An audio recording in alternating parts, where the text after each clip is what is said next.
Paano nga ba tatalunin ng isang nilalang na may 100k mana? Dahil sa episode na ito ay masasaksihan natin ang laban sa pagitan ng quantity versus quality, strategy versus energy, at mukhang wala na talagang makakapigil pa sa ating bida. Matapos mailigtas ni Jinwoo ang napakaraming sibilyan sa battlefield, sa tulong ni Jinho, kaagad naghanda ang ating bida para magseryoso sa laban, habang tinitingnan ang mga bangkay ng mga giant at binigkas ang salitang "Arise." Pagkatapos kaagad nagpahayag ng report ang surveillance team ng Japanese Hunter Association na muli na nilang nakuha ang lugar ng Nagoya. Na-recovered na rin ang Nagatsugawa, Shizuoka, Takayama, Nagano at marami pang city na muli nilang nakuha sa tulong ni Jinwoo.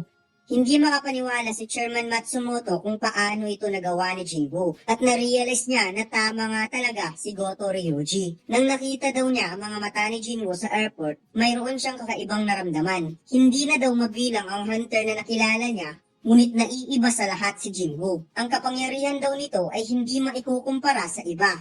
Nagpakilala si Matsumoto kay Jinwoo at sinabi niyang sila ay nasa emergency situation. Kaya hindi na siya magpapaligoy-ligoy pa, dediretsahin niya na si Jinwoo. Gusto ni Matsumoto na i-prioritize ni Jinwoo na depensahan ang Osaka dahil papunta na doon ang mga Giants. Naisip ni Matsumoto na kahit gaano pa kalakas si Jinwoo, hindi nito kayang talunin ang lahat ng Giant na lumabas sa gate. Habang dinedepensahan ni Jinwoo ang Osaka, ininegotiate daw niya ang ibang bansa. At mukhang mayroon na namang kaibang plano itong si Matsumoto mga lods upang magkaroon siya ng benefits. Naging straight to the point din ang ating bida at sinabing hindi niya ito magagawa dahil gagawin niya kung ano ang gusto niya. Kaya nagulat si Matsumoto at ang mga kasama nito dahil nagets nila na gusto ni Jinwoo na talunin ang lahat ng giant na siya lang mag-isa. Next-track ni Jinwoo ang 5 giants at pinangalanan niya itong si 1, 2, 3, 4, and 5 pagkatapos dumating si Bero at inulat nito na mayroon siyang napatay na isang giant kaya pang number 6 daw yun, sabi ni Jinwoo.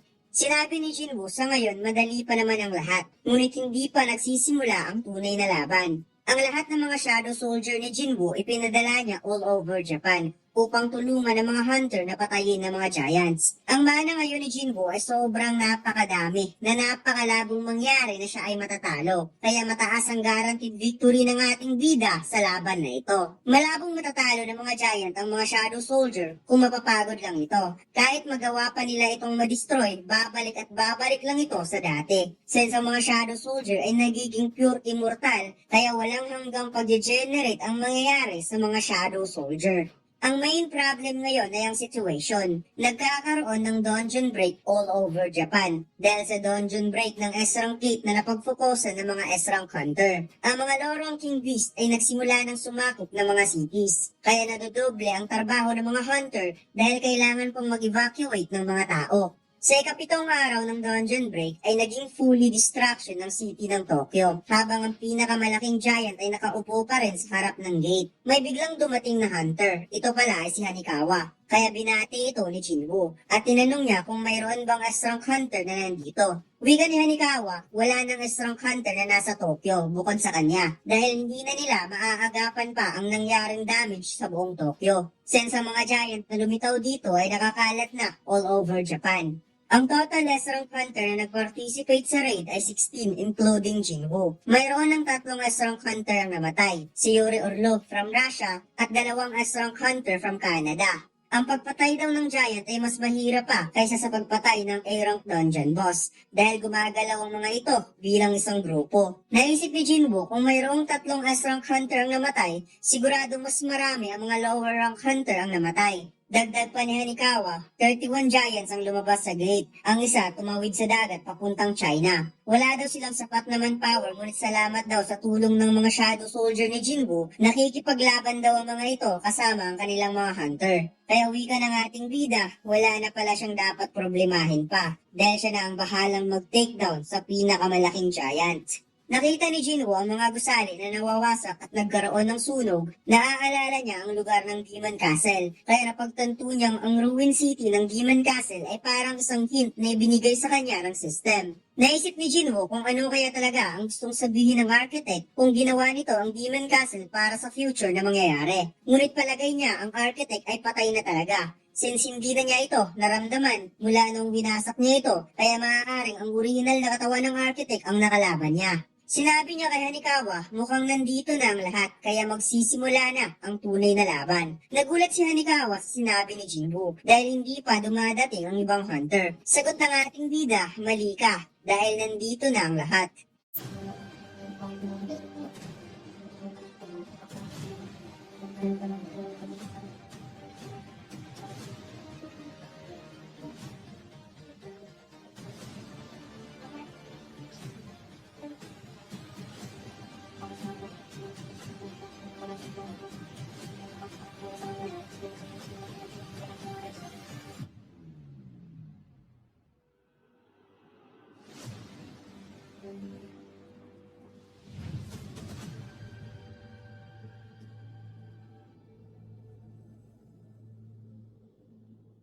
Lumipat ang eksena kay Kanai at Hoshino at makikitang nagawa ng dalawa na talunin ang isang giant. Napansin ni Hoshino na mukhang kakalabanin na ni Jinwoo ang pinakamalaking giant. Ngunit nainis si Kanai dahil bigla daw umalis ang mga shadow na buhay pa ang mga giant na kinalaban nila. At nagpunta ang lahat ng mga shadow sa Tokyo. Pagkatapos ipinakitang sobrang daming shadow ang dumating sa Tokyo upang simulan ang tunay na laban na sinasabi ng ating bida at kaagad naglanding ang kanyang tatlong general sa likod ni Jinwoo na sina Tosk, Igris at Iron. Hindi makapaniwala si Hanikawa sa kanyang nakita sa sobrang daming shadows na dumating at dumagdag pa sa likod ni Jinwoo si Gemma at Tank. Pagkatapos mayroon pang epic entrance itong si Bero sa kanyang paglanding. Nagpasalamat si Jinwoo dahil nakarating na ang lahat at inutusan niya si Jinwoo na samahan si Hanikawa na umalis papunta sa malayong lugar. Tinawag ni Jinwoo ang 11 Giants Shadow Soldier at inilagay niya ito sa harap upang magsisilbing tank.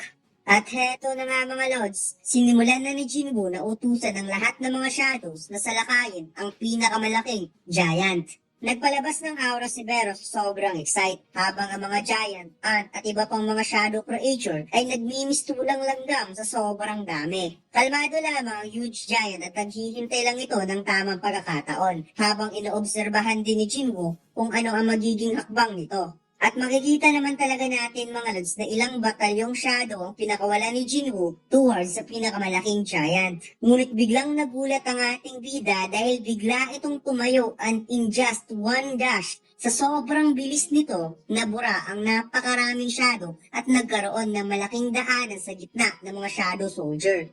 Sinabi ni Jinwoo, nakakatakot daw ang lakas nito dahil nagawa nitong ma-wipe out ang 100 of Shadow Soldier in just one swing. Ang laki daw nito ay napaka-enormous at ang tinataglay daw nitong energy ay sobrang lakas na parang gusto niyang tumakbo. Kakaiba ang kanyang nararamdaman habang minamasdan niya ang giant na ito. Ngunit dalawa lang ang dapat gawin upang mawala ang feelings na ito. Either tatakbo ka o kalimutan mo na lang kung gaano kalakas ang kalaban. O di kaya alisin sa landas ang giant na ito. Nagsagawa ng pag-atake ang Shadow Giant sa likod ng pinakamalaking giant. Ngunit hinawakan lamang ang weapon nito at nag-swing gamit ang malaking espada. Kaya nahati ang katawan ng Giant Shadow. Dumagsa ang napakaraming shadow ant sa talampakan ng pinakamalaking giant at kinagat ang paa nito. Ngunit inaapak-apakan lang ito ng pinakamalaking giant. Kaya medyo nainis si Bero nang nakita niya ito. Ngunit pigilan ito ni Jinwoo dahil hindi pa oras para sila ay lumaban. Nag-aantay pa si Jinwoo ng tamang pagkakataon. Hinihintay niya na makita kung saan ang weakness ng pinakamalaking giant. Sinundok ng giant ang mga shadow ni Jinwoo sa ground at nagdimistulang alikabok ang mga shadow sa laki ng kamao nito. Habang si Jinwoo nararamdaman niyang ang 100k mana kinukonsume ng mga na-destroy na shadow. Nagsagawa ng pag-atake ang Shadow Giant sa balikat nito. At si Gemma naman sinubukan niyang saksakin gamit ang trident weapon ngunit parang bakal ang katawan ng pinakamalaking giant sa sobrang kunat. Pasimpleng winasak ng pinakamalaking giant ang dalawang shadow na nag-sneak attack sa kanya, kaya umabot na sa 90k ang mana ni Jinwoo. Napansin ni Jinwoo kung bakit hindi natatablan ng katawan ng pinakamalaking giant. Ito ay dahil ang mana daw nito ay nakabalot sa buong balat upang gawing armor, kaya confident itong magpatama sa kahit saan. Subalit mayroon siyang nakita na alam niyang hindi ito kayang i-block ng pinakamalaking giant. Ito ay walang iba kundi ang mata. Tinawag ni Jinwoo si Kaizel upang simulan na ang kanyang plano, kasama si Igris at Biro. Nagsagawa ng pag-atake si Vero, direkta sa mata nito. Ngunit nagawa makapag-wave ang pinakamalaking giant, kaya tumama lamang ito sa leeg. Habang si Igris naman nag-charge up ng lightning power gamit ang Demon King Longsword. At direkta niya itong pinakawalan sa ulo mismo ng pinakamalaking giant. Ngunit sobrang bilis ng reflexes nito, naiwasan ng lightning attack at tumama lamang ito sa sirang gusali. Napansin ni Jinwoo na tama ang kanyang hinala. Ang kahinaan ng pinakamalaking giant ay ang mga mata, kaya sobra nitong iniingatan upang hindi matamaan. Subalit hindi napansin ni Jinwoo na mabilis na kapag-counter ang pinakamalaking giant, kaya ang malaking espada papunta sa kanya at makikitang wasak si Kaizel sa pagkakataon na ito.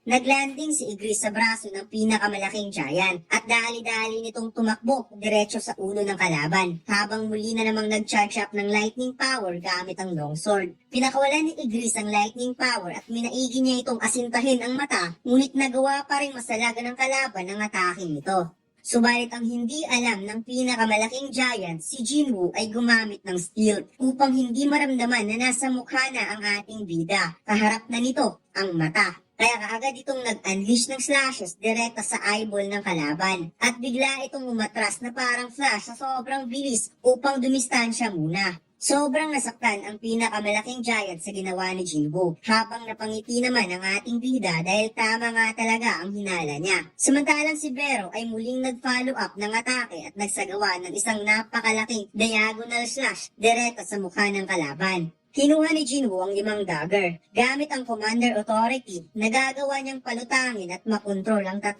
dagger habang hawak-hawak niya ang 2 pang dagger. Sabay na umatake ang 3, si Vero, Igris at Jinwoo, at pinupuntirya nila ang ulo ng pinakamalaking giant. Samantalang nakikita ni Hanikawa ang intense battle na naganap at wika niya hindi daw ito laban sa pagitan ng hunter at beast, kundi ito ay labanan sa pagitan ng 2 monster. Tinusta ng kuryente ang isang mata ng pinakamalaking giant at ang kabila naman ay parang dinaanan ng pusa. Samantalang si Jinwoo, umaapaw ang napakatinding bloodlust at nag-activate ng skills, Multilation, it means 100 cuts, direkta sa napakalaking mata ng kalaban.